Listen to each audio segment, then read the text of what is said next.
কয়েকজন উপদেষ্টা ও বিভিন্ন রাজনৈতিক দল বিএনপিকে টার্গেট করে মাঠে নেমেছে।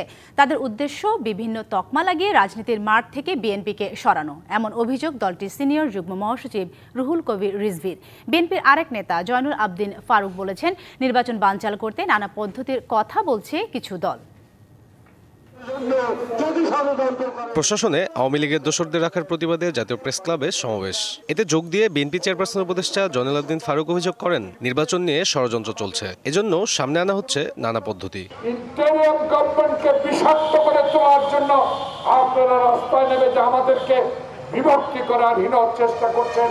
আপনাদের উদ্দেশ্যে বলতে চাই, এটা কি গণতন্ত্রের পক্ষের লোক হলেন?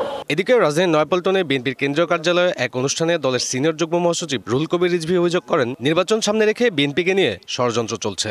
সরকারের উপদেশ থেকে শুরু করে বিভিন্ন রাজনৈতিক দল টার্গেট করে বসলো বিএনপি, এবং এটাকে আমরা ব্যাখ্যা দিয়েছি যে 111-এর -2 যে তত্ত্ব দেওয়া হয়েছিল সেই তত্ত্বের সাথে এটা মিলে যায়। বিএনপির বিরুদ্ধেও বিভিন্ন তকমা লাগিয়ে তাকে যদি রাজনীতির ময়দান থেকে সরিয়ে দেওয়া যায়। তিনি আরো বলেন, সবার আগে দরকার ছিল আওয়ামী লীগের বিচার, তা না করে বিএনপির বিরুদ্ধে অপপ্রচার করা হচ্ছে। বিচার আড়াল করতেই প্রচেষ্টা কিনা সেই প্রশ্নও তোলেন রিজভী। এই ডামাডোলের মধ্যে তাদের যে ঘটনাগুলো তো আড়াল হয়ে যাচ্ছে, এবং এই আড়াল করার জন্যই নানাবিধ প্রচেষ্টা চলছে কিনা। সাব্বির রোজ, ডিবিসি নিউজ, ঢাকা।